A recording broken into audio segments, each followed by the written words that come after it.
عورت کے نکاح کے سلسلے میں یہ دریافت کیا گیا ہے کہ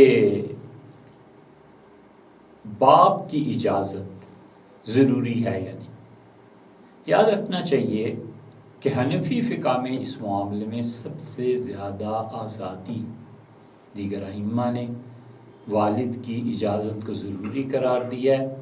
لیکن حنفی فقہا کے نزدیک عورت وہ بالکل ایک صحیح عقل اور شعور والی جب ہو تو اس کے لیے والد سے اجازت دینا کوئی ضروری نہیں ہے۔ اگر دو گواہوں کی موجودگی میں وہ اپنا نکاح خود بھی پڑھانا چاہتی ہے، کرنا چاہتی ہے،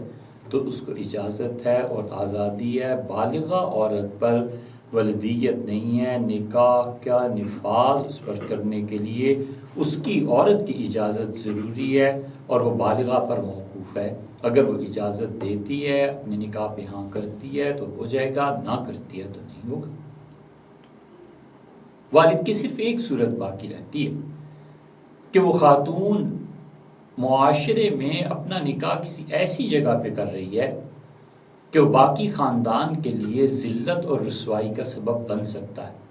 تو اس صورت میں اس کو کہا جائے گا کہ یہ نکاح، اگر والد اٹھ کے عدالت میں چلا جاتا ہے اور کہتا ہے کہ یہ نکاح ہمارے معاشرے میں ہمارے لیے ذلت اور رسوائی کا موجب بنے گا، تو پھر قاضی کو چاہیے کہ اس پہ غور کرے کہ لڑکی نے اپنے لیے کس لڑکے کو منتخب کیا ہے اور کیا کیا صورتیں ہیں، اور پھر اس نکاح کو فسخ کیا جا سکتا ہے، توڑا جا سکتا ہے، ورنہ عام حالات میں لڑکی کو خود اختیار حاصل ہے اور وہ آزادی سے گواہوں کی موجودگی میں اپنا نکاح کر سکتا ہے۔